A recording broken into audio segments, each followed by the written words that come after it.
Are you ready to take your business to the next level?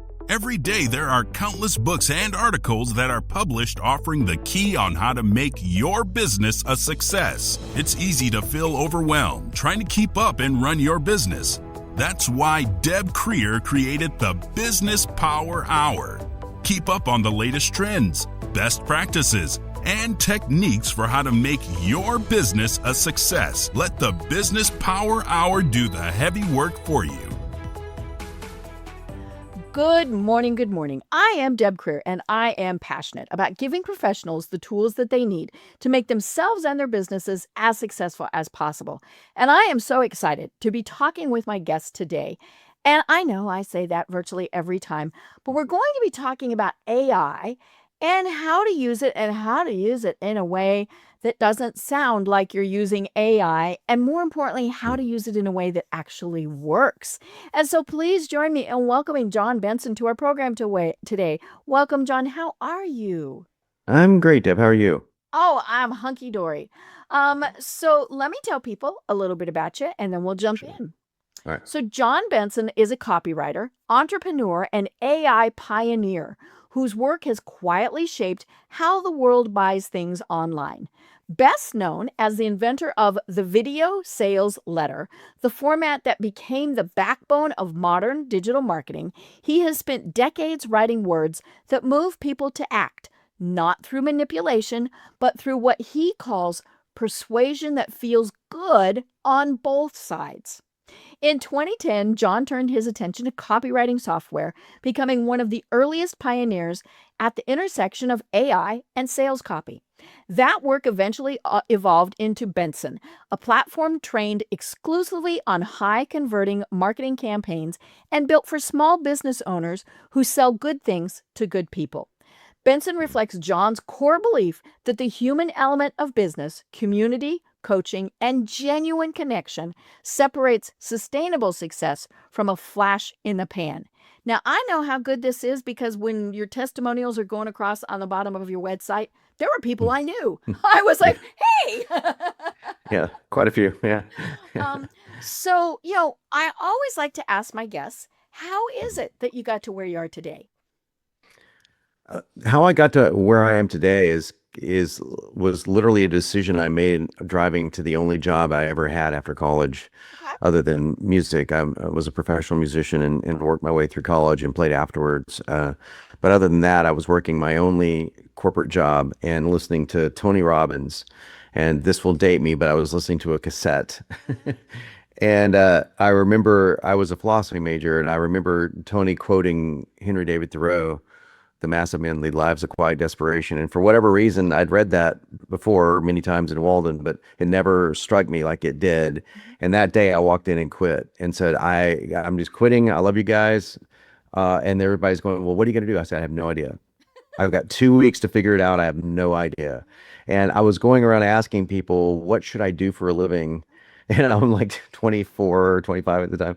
And they're like, well, I don't know. Have you considered like graphic design? I said, I can't draw. I can't, I've never been able to draw a stick. So Yeah. they said, well, yeah, but you don't have to with computers. You can, so I said, well, it sounds cool. And I literally I said, I'm going to be a graphic designer. And it was kind of like a challenge to myself. Can I do something that I have no skills in naturally, that I have no training in at all? And I've got 2 weeks to figure it out. And ended up being like one of the top logo designers in Dallas, but it took me about 10 years. So it took a while to get there. And that inadvertently led me to being obese and sick and a workaholic, and ended up writing my first book because I overcame those things, and that launched into internet marketing. It was just a very wild route to get to where I am today, for sure. I love it. Now, I'm going to go back just a little bit in what you were saying because you are now a bodybuilder. You're an award-winning bodybuilder. How is that also tied into all of this?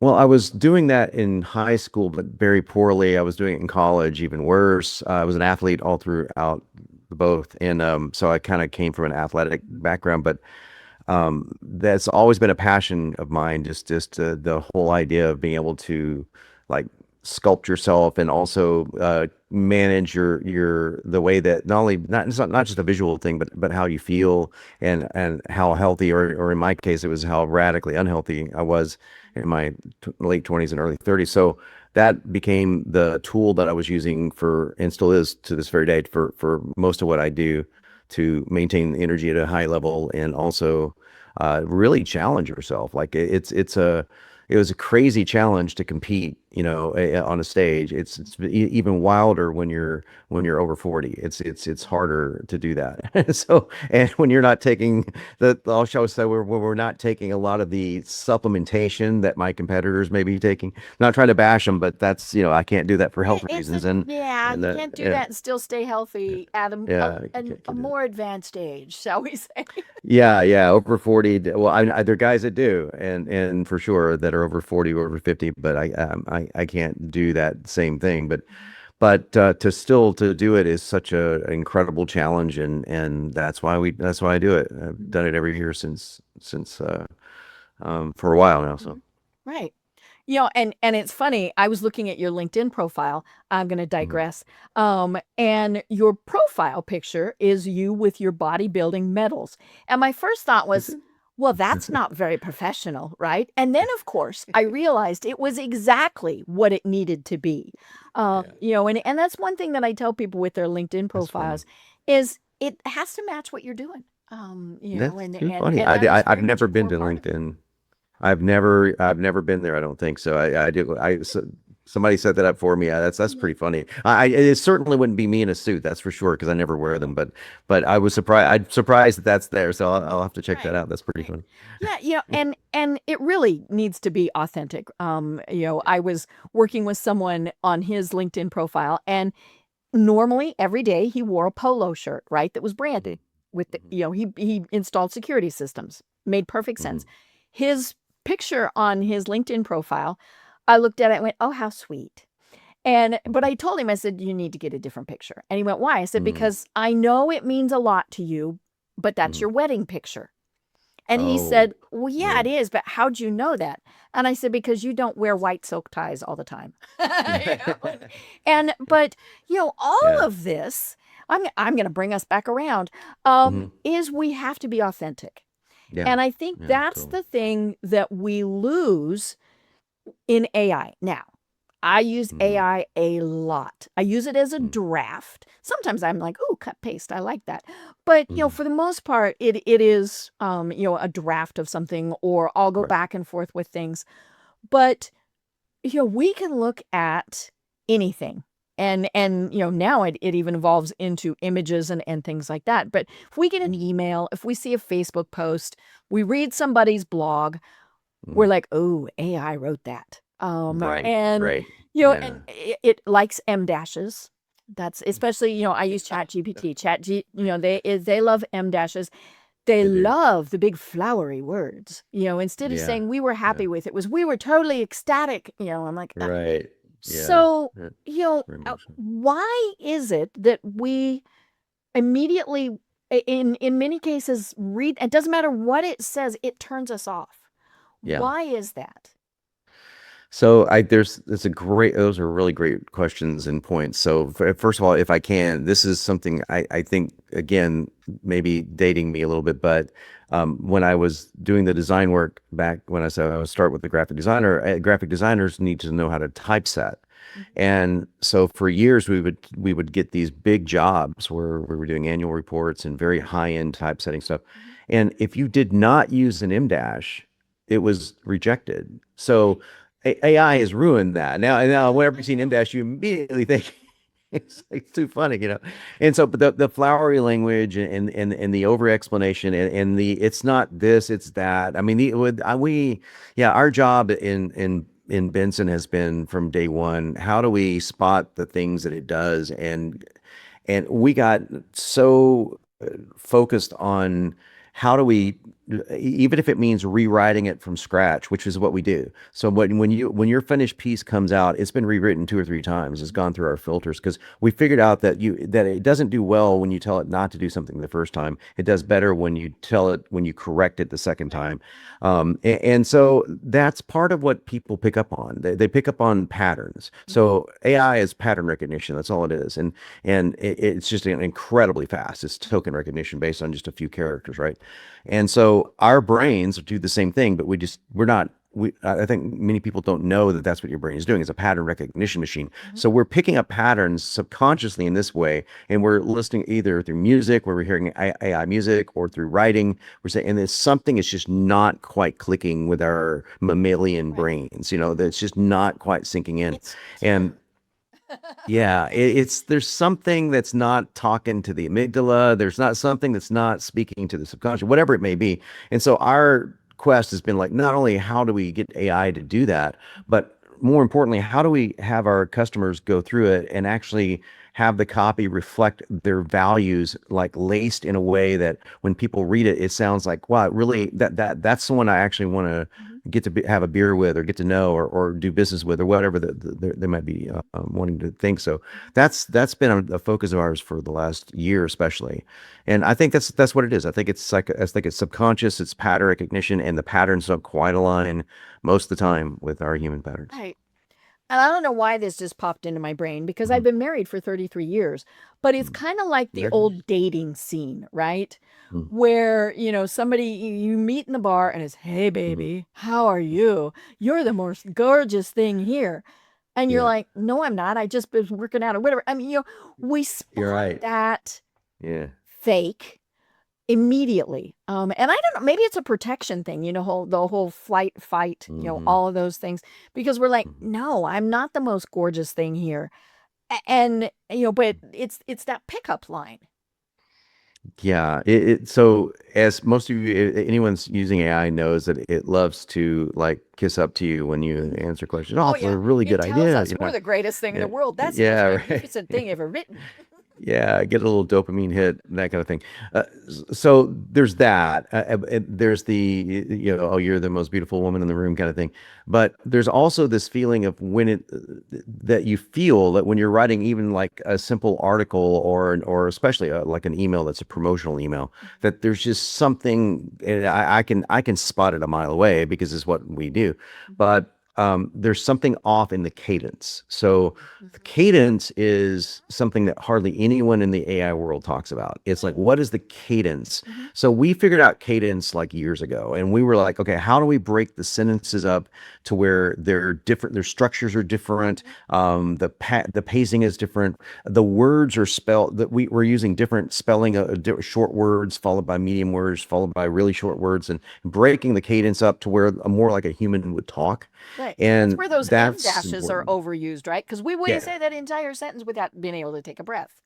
Right, right. And so we start sentences in copywriting. I mean, we teach people how to shatter the rules of grammar, because it's not about grammar, it's about persuasion. Right. And so we'll start sentences with the word because, we'll start sentences Mhm. like in the middle of we'll end in the middle with an ellipses. It's Mhm. not the training it to do that makes it Mhm. feel much more real. Right. And so that's what's really cool. But I think the way that you're using it and the way that is the way that we recommend it, especially with the agentic AI being the big thing right now. And so we've been agentic for, we had to build these things called, before agents came out, before there was such a thing as skills and agents. We're using this vocabulary, and I remember talking about agentic AI 2 years ago to my group, and they're like, what on earth are you talking about? And it's like, it's like, well, this is where it's going to go. And so it is definitely going there. But we were having to code things called chains. So chains were just like a prompt would call another prompt if something else happened. And that's Okay. The kind of the old if start of an then agent. type of thing. Yeah, the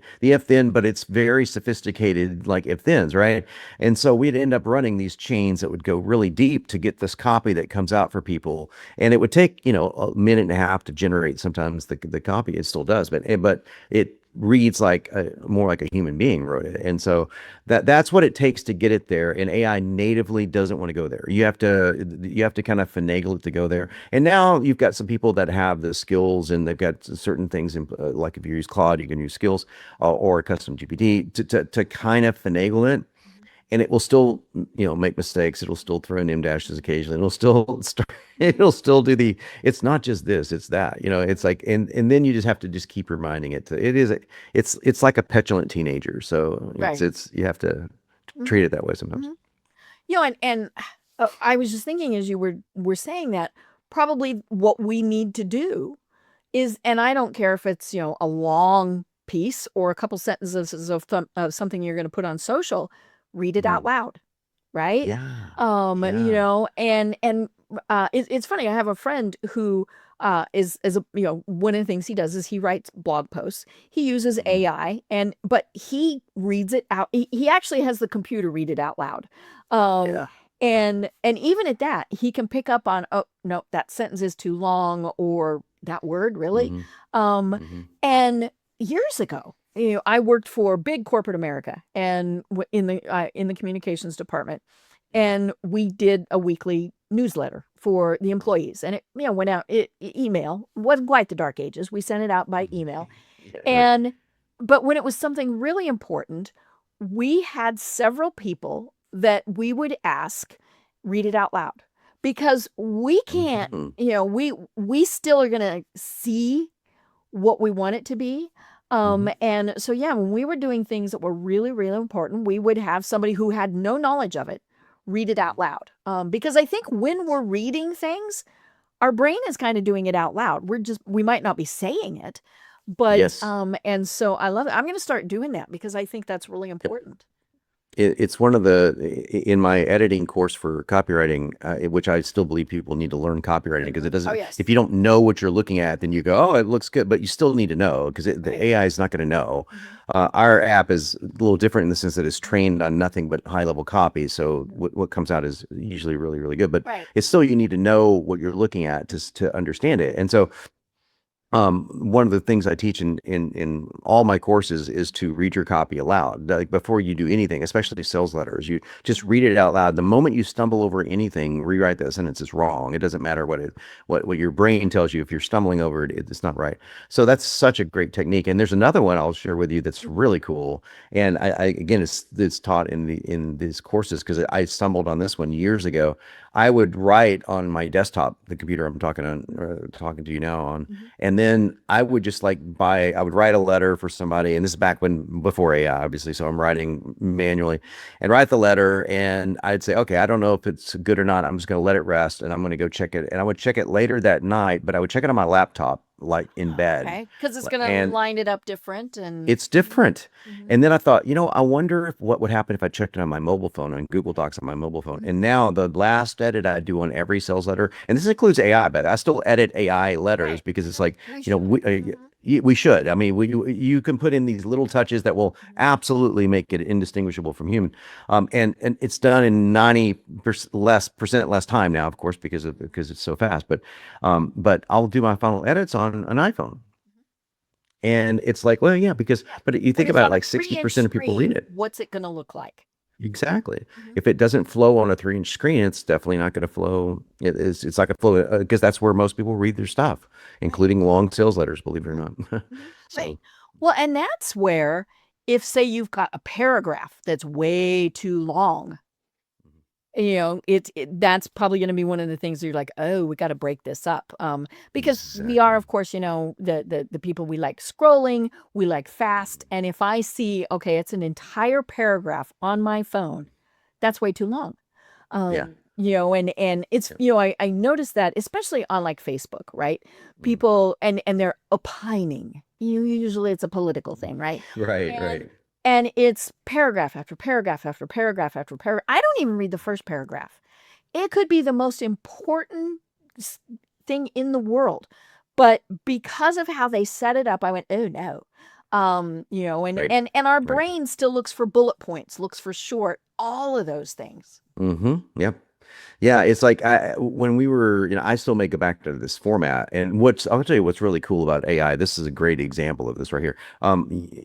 Just yesterday, I created 60 emails for an autoresponder series that's super content rich, that pulls in all of 20 years of course history that I've created. Mhm. Pulls in, it learned from me from reading over 200,000 emails. So it really has a foundation. It's basically, yeah, it's a clone of myself, right? And so I'm like, okay, I want you to create this series, and I went through every single email. I went through every single email. Like, let's add this, let's do this, and I'm using whisper flow, so I like not typing at all. I'm saying I want to change it this way, and then some of them were like, wow, this is so freaking spot on. I'm not going to even touch it. This is really great. But at the end of this, I said, okay, export it into our ESP and just line it up in this order. And so no one touches anything, it's all ready to go, right? Most people do not know that you can do this with AI. Most people still are just in the chat GPT mode, right? Where it's just, I'm using it as a glorified Google. Well, we're using it to run a business. But I can tell you right now, as a copywriter, having a year's worth of autoresponders. Well, that's not a year. That's like 4 months. But having 4 months worth of autoresponders and easily could do a year in just a day.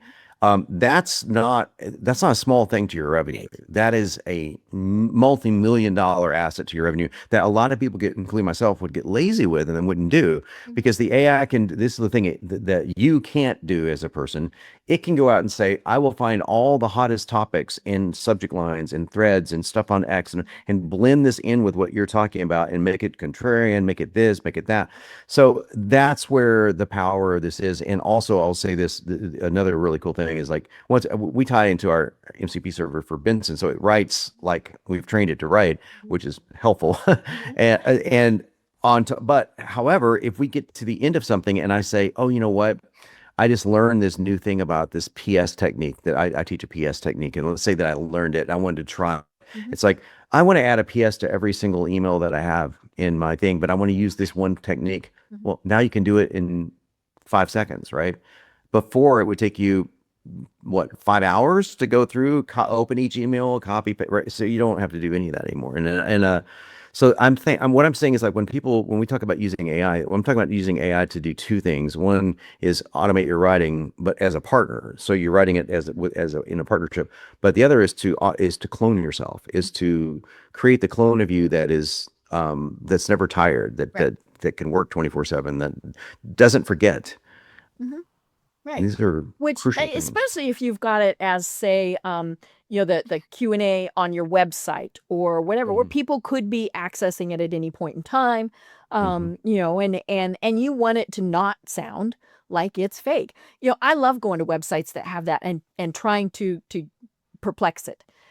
I was on one the other day. I use some software for a big nonprofit that I help manage, and I had a question about if I could build a fee structure in to the payment process. We take credit cards, we get charged X. Can I just build that in?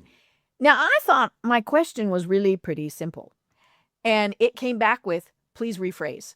I thought, oh, bad, bad. And I looked at it and I thought, I don't know how to rephrase it in a way that would work.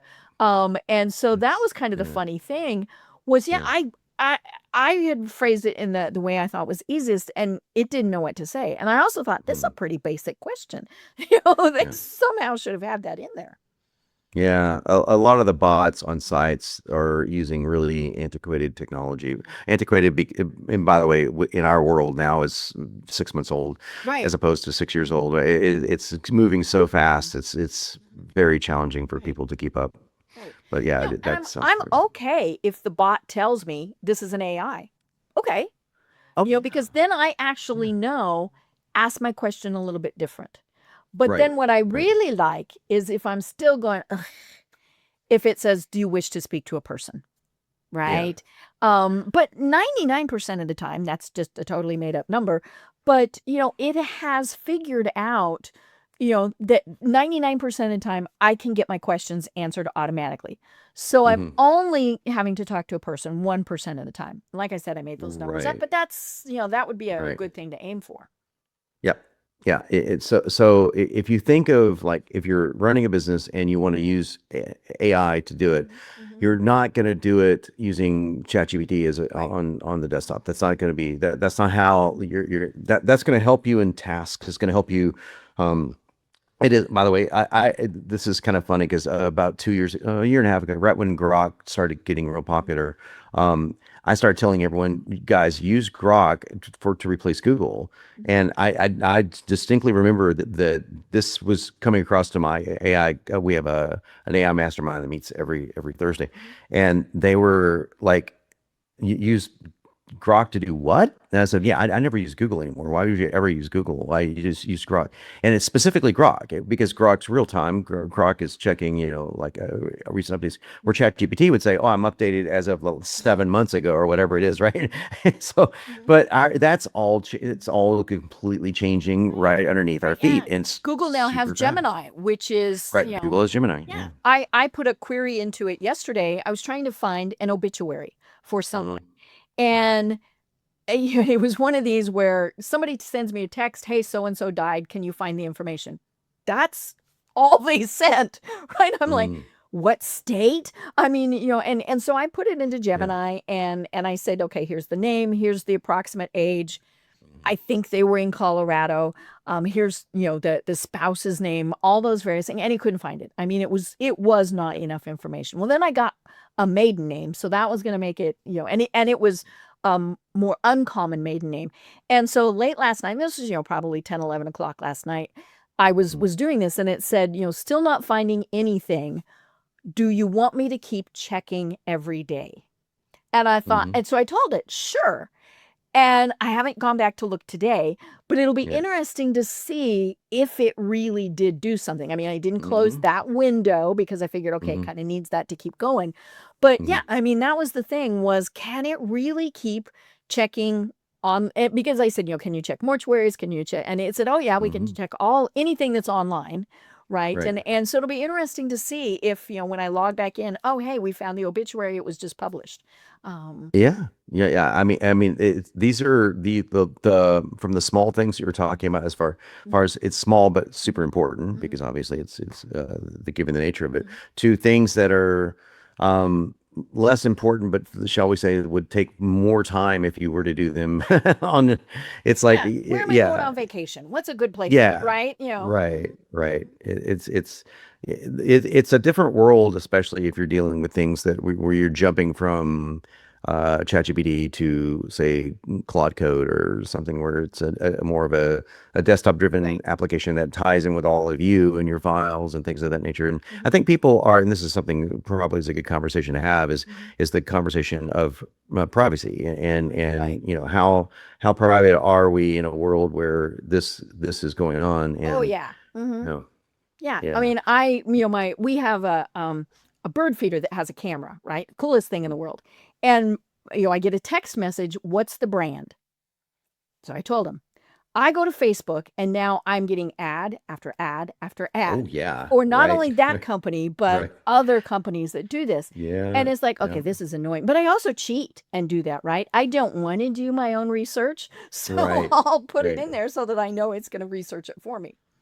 It's scary. The algo is really scary these days. I mean, like I'll be thinking about something and I'll see it pop up on Facebook, and that's people say that all the time. But Mhm. but my wife and I will be having a conversation where we're not anywhere near a computer, and then I'll go to Facebook and there will be an ad that will pop up for that particular thing. So the thought that you're not being listened to is just naive at this Right. point. I Oh, mean, yeah. Apple admitted as much in depositions, but as far as how far that goes, I don't know, but I will tell you this, and this is where the guys who are at the top of this, the guys and it would freak you out to talk about it. I think because it's like they freaks me out to talk about it, but they're so into this. It's like they basically said to themselves, you know what, you right now, if you're especially if you're any sort of internet personality at all, there is practically no privacy at all. I mean, now I'm not talking about bank accounts and things like that. I'm talking about like the people, it knows more about you than you probably know about yourself. So the more that you're willing to feed your clone, your AI clone, if you will, Mhm.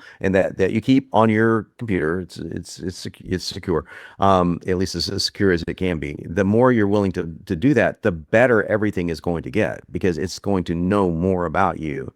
But that does bring up the privacy issue. I have a friend of mine that's literally recording his conversations 24/7, including with his wife. Mhm. Right. So it's like that's going to an extreme. But he says, I want this to know me and act as if it was me. So Right. that's how far we will get to. Well, and I've known for many years that there really is no such thing as privacy. Many years ago, I mean like 35 at least, before we had the internet, right? I worked for a company that provided services to the federal government. Mm. And a Yeah. lot of that entailed privacy. Yep. And I remember one time I went and saw a movie. And I mean, it was just the movie. And now I happened to mention it to somebody on the phone. But several days later, the security guard asked me what I thought of that movie. Mm. Privacy doesn't exist and hasn't for a long Mhm. time. Yeah. And there are still things I don't put online, I'll think, like I was signing up for something the other day and it said, please enter your social security number. And I thought, no. Hmm. That Yeah. was not one, and date of Yeah. birth kind of throws me every once in a while. Yeah. Yeah. Even though somebody could spend probably less than 5 minutes and figure out all of that. Oh, But sure. Yeah. but yeah, it's out there. And I think that is partially what freaks people out about AI is that it can, now it can quickly find all of that. It used to be, hey, you wanted to find out about a new coworker, you'd have to spend a while on the computer, and now it's 30 seconds.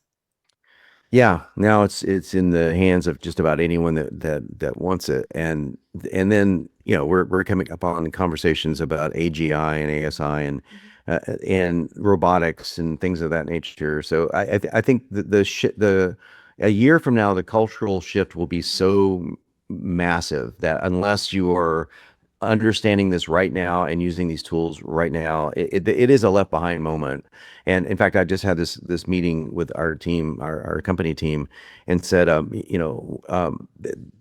people are afraid of losing their jobs because of AI. What's the truth of the matter is if you do not know this, you will lose your job. Right. That's absolutely true. So, and I know that there's still some people that are fighting that. They think it's a kind of man against machine thing. I'm saying like, no, it's man with machine. Right. It's a man or woman with machine, and merging this together to where like let's just make everything stronger, better, faster. It's just no different than the Industrial Revolution, except on a massive scale. I mean, it's that's the way that maybe I'm being a little bit overly optimistic about it, but I don't think we're going to end up, in hopefully not in some sort of Terminator scenario. Yeah, or if it calls me Hal, I'm going to think, okay. Yeah, yeah, Well, and I'm yeah. going to show my age.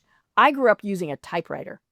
Can you even find a typewriter anywhere? And I don't it's know. really funny because I saw a story last week, I think it was, about a college professor that is so tired of his students using AI to write their papers and do all of that, that he got a bunch of typewriters and is making them do the work. Now they have to do the work on site. Mhm. He's making them do their work there.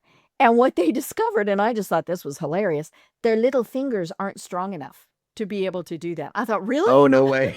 You Really? know? That's funny. But because the That's keyboard funny. is the same. I mean, that's I'm about to say it's like it's surely they're not using but the old, yeah, they couldn't, and the it's big not keys, like they were the old typewriters where it was, yeah. I Right, mean, these were like, right. IBMs. Like electronic Yeah, typewriters, right? Right. Yeah, and yeah. yeah, and their fingers got tired. I was Too like, oh my. funny. Wow. But yeah, it's scary, but I love it. I mean, Yeah. I'm embracing it to the extent that my Yeah. brain can handle it. There's so much that I'm like, no.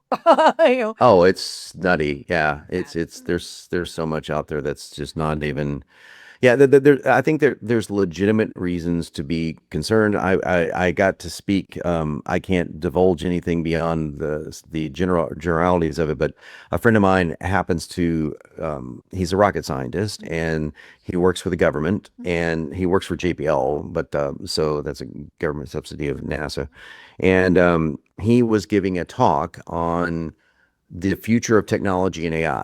And so he called me and said, I'd love for you to come out and because these are all going to be government officials.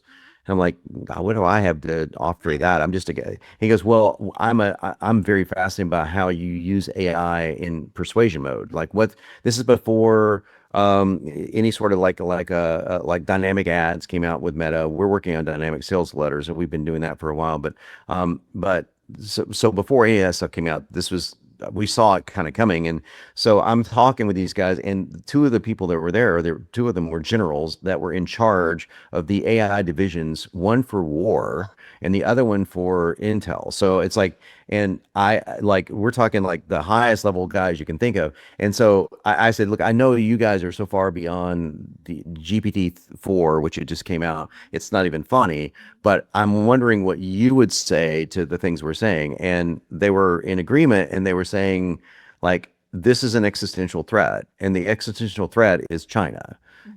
We need to beat China to being to AGI, because that's existential. That's the biggest threat right now in America. So and a lot of it has to do with the fact that this is how we're doing warfare and all this horrible stuff. And so it's like we had great conversations, but they were optimistic. They were not like, oh, it's a doomsday scenario. They were like, they're people talk about their P score, their score of how much percentage of do you think it's going to end up as a Terminator scenario? And Elon Musk is famous for saying like it's like 40% or something like that. But most of these guys were relatively low, and one guy was really high. One guy was like, "Oh, this is the end of humanity." But he was one guy out of the room. So I don't know what it's going to be, but I think we fear tools. That's nothing new. I remember when the internet came out, and it was 2 years before my business adopted it because we were afraid of it, or a year. And heaven forbid you do a website. You put your stuff online. Yeah. Or put a credit card. And here's what's funny. Yes. I will. If I could tell one more little antiquated story, is like, as a designer, it is 1997, okay, right around that area, and I'm designing designing cards for people, business cards, and like logos and stuff. And on their business cards, I started putting HTTP://. You had to do the whole thing back then, right? And people would look at this, go whatever. They seriously, they go, what is this? I go, well, that's your future website. They go, we don't have a website. I go, well, you will. They go, no one will ever put a credit card into this. So what's the point? It's like, so just think about this. This is absolutely what people were thinking. And now to think otherwise is like, why would you put a credit card into anything else? It's like, you have your phone, and you don't think, oh my gosh, I forgot my wallet. I mean, so our times are just completely radically changing.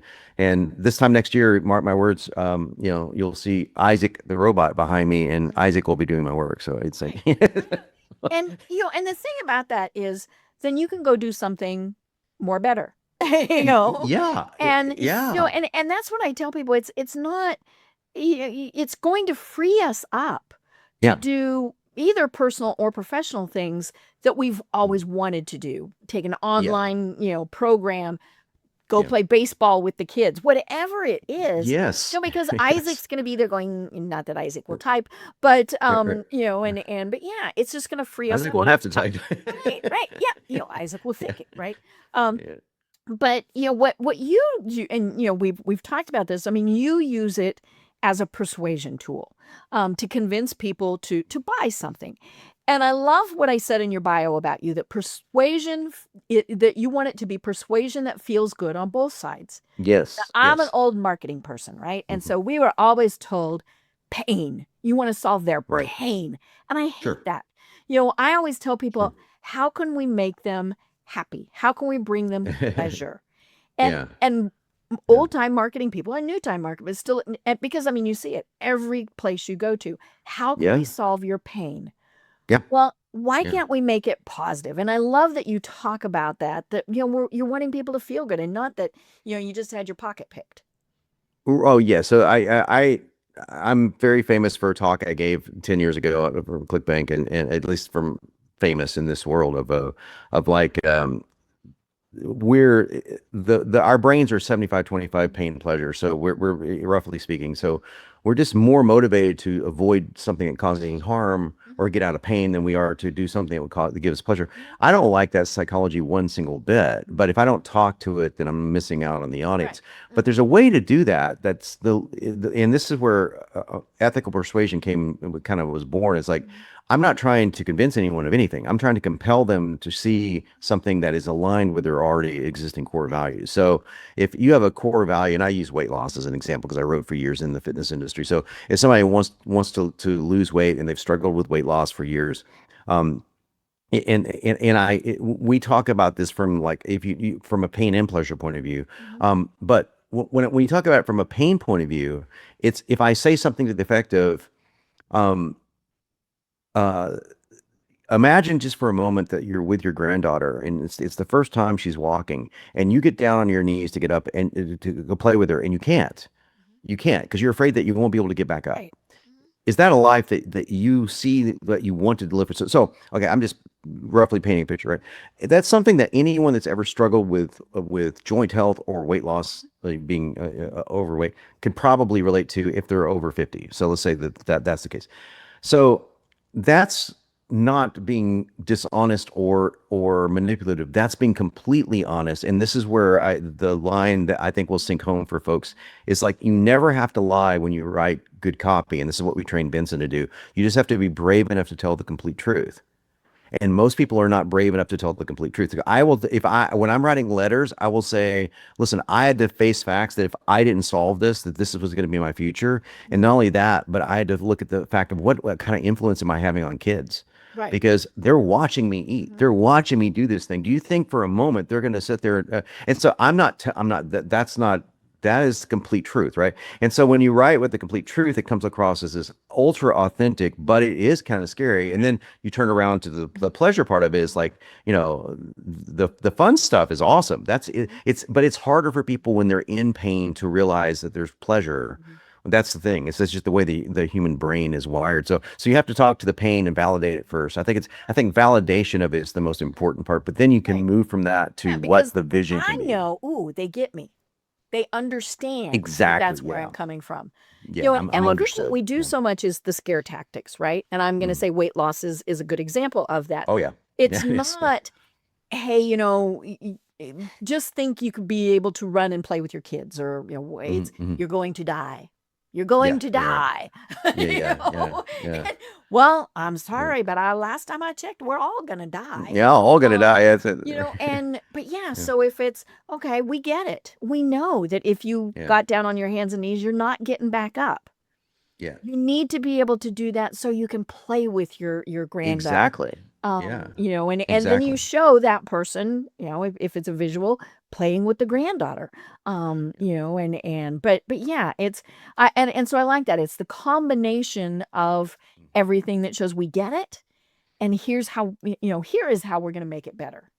Yeah. And there's a secret to that. And the secret to that is something I had to teach for years, and it's so hard to teach. Mhm. We basically, for lack of, we use the word programmed kind of jokingly. It's really instructed, but programmed Benson with this, and that's, I think, I'm going to give your readers a free gift if they want to get it later. But that teaches Benson. It teaches you and Benson the values that you hold the most dear in your business and Right. personhood, and weaves that into the words that it writes. And Right. when that happens, there's a couple things that are really awesome that take place. And one of those things that's really awesome that takes place is the words start sounding like this really um, real person talking to you versus an AI, trying to imitate a Right. human. That's what we're That's picking going up to say on. it to every single person who reads It, it, sees it, yeah, whatever. Hmm. right, right. Yeah, it's a when your values and when you a person that values, for example, freedom, Hmm. they're going to use different, not just different words, but different Right. phrases. They're going to say things in subtly different ways. Mhm. And we basically train the AI to say, well, how many ways would they say this differently? Right. And how would they say differently than somebody that didn't that was more into structure Mhm. and less into freedom? So like these are things that are very important. Like structure is not worse or better than being free spirited. It's just two different ways of looking at things. But the way I look at it is like when I wrote for a lot of the top weight loss offers, I was that avatar. I was that person. I came from that background. I understood what it felt like. So my values were already aligned, right? Mhm. And so I was writing with all these values seeped into my writing, and I didn't realize it until I went back and reverse engineered it. It's like, wow, Right. that's why it worked. Mhm. And so when people read it, they go, oh my gosh, this sounds completely like me. This sounds like this guy knows me. And that's what I want. That's what I want people to feel is people want to be they want to be seen and understood. I think as much as they want to be loved, I think that's that much of a desire. So once you feel that seen, heard, understood, those three things through a letter Mhm. or through a video or whatever it may be, it could be talking about anything. It could be talking about an eyeliner. It could be talking about, guitar strings. It doesn't matter what it is. It's like feeling seen and understood. It's like that's one of the greatest Right. pleasures that we can experience. Right. Yeah. In my other life, I work with executives who are dealing with a Hmm. cancer diagnosis. Mm. That's me. Wow. I'm an executive who has Yeah. 3 diagnoses, right? Yeah. Because I'm the overachiever. But yeah, so I get it. I've been there. I've done that. I know that fear. I know that, thought of, can my company survive? Am I, Mm. still want to do this afterwards? I mean, all of those things. Sure. And, and it just, but, people know when I'm saying it as opposed to, oh, it's just being whoever. Hmm. And we key in on those things where if it matches us. I mean, like if somebody, Hmm. weight loss again. Now, I'm a lazy Hmm. slug. I just can put that out there. But if somebody starts telling me you're going to, if you started exercising every day, you're going to feel so much Hmm. better so that you could, do 18 holes of golf every other day. I Right. don't golf. Right. So, and I have Right. no desire to, and Yeah. Me so, neither. yeah, I'm going to look at that and Yeah. go, Yeah. Right. You know, now, Right. their principle is right. I Hmm. should be exercising. I should be. But yeah, if you're telling me that, you're going to do this to do this, I don't care about doing that, Yeah. then, it was a total waste. Yeah. It's there's two different ways to handle persuasion. One is to push against a belief, Mhm. to say like that for example, someone can come to a page going, I don't want exercise is it's a pain in the ass. I don't want to do it. It's hard. I'm not going to enjoy it. Mhm. Yeah, you can push against it. You can say like a lot of people think this is enjoyable, but you know what? It can be a lot of fun. I'm Mhm. just pushing against your belief, right? Mhm. I'm not doing anything about it. Mhm. It's like, but if I say something to the effect of like this makes it so much more enjoyable than it normally is. Mhm. You're like, oh, you're right. It isn't that enjoyable, but it's actually Right. more enjoyable. So I'm aligning to your belief now because Mhm. I subtly agreed with your belief to say Mhm. that makes it so much enjoyable than I ever thought it could be. Well, oh wow, he kind of relates like I do, and so this is how we talk, and it's for the AI to speak that way persuasively. That's why agents that are trained with specific skill sets and specific tools, like what we're talking about, are going to infinitely outconvert the ones that say Mhm. Claude makes on its own because it just doesn't know this stuff. Right. And Yeah, yeah, and it's what we have taught people to do for years, yeah, right? We've taught the salespeople to go in and talk about the dog because they see the picture of the dog. Send them, yeah, all of those yeah, various things and so yeah, now we're just teaching it to the electronic brain as opposed to yeah. a personal brain. Exactly, and I'm hoping that when it doesn't get to the point of like I get to a sales letter and it says, "Hey John, hey, by the way, how's the bass playing going? I hope that your last videos are doing well." Anyway, Mhm. like Yeah, because give I a don't little know that too. Mhm. that would be like mechanical and Mhm. enforced and all that Right. stuff. Where it would be very very, and this is what our training goes into. Is like if it knew that about me, we're not saying that the AI is going to know those kind of details right now, but if it knew that about you, that it would just weave it in so subtly. It wouldn't even mention like necessarily. It might make a musical reference. It might just it just might make something like, look, you might use the word like look, this is something that's going to be more harmonious with your life, make your life more Right, yeah, that harmonious. word you're gonna keep, and the funny thing is you probably won't Yeah, even catch it yeah, because it yeah. just, like you said, when it's You won't. soulless, yeah, You won't. it's there. You won't. So when I know I'm writing to musicians, I'll use words like I'll use words I will never use in real life Mhm. for copy. I'll use words Mhm. like dissonance. Mhm. So I'll say it's like this scratched against my ears. It was like dissonant. It was like I didn't like it, and I Mhm. didn't like hearing that I was overweight. Well, so I know that if I'm talking to musicians, right? So they know exactly what I'm talking about, and so but they're not consciously gonna pick up on that. They're not gonna say, oh, he's writing to a musician, right? Right. But so that's an extreme specific avatar, but the principle is still the same. So when you know your avatar really well, you can write and use their language patterns, Mhm. and this is the trick. if there is a trick, is those language patterns should ideally align with your own, because that way you narrow your audience down even further, but that audience becomes rabid fans because they go, oh my gosh, they're just they're like singing my song, right? He gets me. He gets me, she gets me, exactly. And so why not just sell to only those people? Right. Yeah, I remember I was giving a LinkedIn presentation one time and people had Mhm, to sign up for it and all this. And it was to engineers who were out of work. And so I'm, mhm, and I kept saying we, right? Because we all kind of mhm. do that. We all kind of do Sure. that. Um, Right. and now I had a heckler. It was the funniest thing in the world. I ended up asking him to leave. I was like, this is the weirdest thing in the world. But so from the back row comes, you're not an engineer. Stop saying we. Mm, weird. And I immediately acknowledged it. I said, you are Yeah. right, sir. And in my Yeah. brain, I was able to switch. And luckily my slides were okay. They didn't, but yeah, I mean, it was a dissonance to him that I kept saying we Yeah. when he knew I really didn't understand.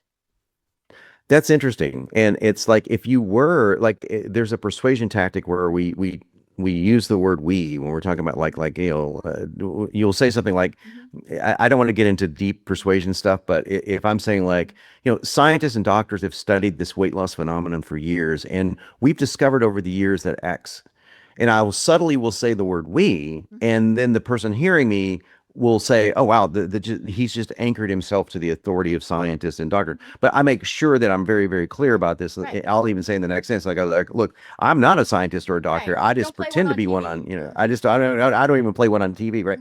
Mhm. That definitely is going to date both of us. But it's like, but people when they hear it, they're kind of anchored in. But you're exactly right. If you were to say that over and over again, that yeah, people would say, "Oh, you're not a doctor," Right. or so, Right. Yeah. yeah, yeah, Well, oh my gosh, John, this has been so yeah, much fun. We have to do this again because, like I yeah. I'd said, love to. 6 months it'll be totally different. Um, Exactly. but yeah, I love talking about this, and it is something that we definitely have to talk about, Yeah. because it otherwise we're going to get run over, Yeah. and or left behind, and all of those other various things. But yeah, so I will have you on again. But tell us more about what Benson does and how do they find you? Sure. So first of all, one of the cool things that we offer, and this is free, it'll end up being about a 15-page report that we give you. It takes about 5 or 10 minutes to go through it, and this is called freebuyerprofile.com. It will show you how to get your buyer profile aligned, meaning let's get your alignments going with language. Let's figure out what we should say and shouldn't say that anchor your values to your core message. So who you are as a person and as a business owner is going to come through in your copy and attract the people who already resonate with you. So there's no point in selling to people that don't resonate because they're going to be the Right. refunders and the tire kickers. So this shows you how to do that. It's free. So that's kind of cool. And then to go from that you can go into Benson. Benson spelled BNSN.ai. That is basically my last name without the vowels. It just ended up one night on a chalkboard at 2 o'clock in the morning, and it stuck and people loved it. So Benson is trained on, is the only AI trained on by $1 billion copywriter. My copy's done over $1 billion in sales. So that's a very, very, very specific thing, and we're extremely specific on what we do. So high-end video sales letters, sales pages, emails, ads, anything needed for selling your business is words that sell. That's what we do. Right. And that's how Yeah, you like I find me. said, I was looking, I went, oh my God, I know those people. I mean, I Yeah, there's a know them, lot. not Yeah. just, hey, this is a name. It's like, oh, I know those Hmm. people. Small Yeah. world. But yeah, so, like I said, this just fascinates me. We will put a Yeah. link to the free, the profile, Hmm. in the show notes, obviously to your website. Um, but, I will have you on again. I can't wait to do that. But until Thank then, you. do you have any final words that you want to leave everyone with? Yeah, it's a mantra that I've been saying now for the past couple of years, is that you should never sell to everybody. So it's one of those things that doesn't immediately register in your mind that, wait, I should just I want to attract as many buyers as I can, and I'm coming at it from a completely different angle. I'm saying no, you should actually go out of your way to say, if you're X, I don't even want to talk to you. Not necessarily in your copy, but I only talk to this people over here. And these people are my tribe. These people are my family. This is who I say. You will magnetically draw them to you. And when your language, it doesn't have to be that bold, but when your language has got those values coming from you, coming from your business, coming through your copy, the people that you want to buy from you will be more aligned with you. And that's what we call the ideal buyer. So that's my message to the world. And that's how you get AI to sound more human. I love it. I love it. Well, I am Deb Creer. I've been having so much fun talking with Jon Benson, the human. I'm pretty sure you're real. Definitely. Maybe next time it won't be. But, Yeah. we've been having such a great conversation. And to everyone out there, have a great day. Tune in for our next program for even more trends, best practices, and techniques for how to make your business a success. The Business Power Hour, hosted by Deb Creer, is proud to be part of the C-Suite Network.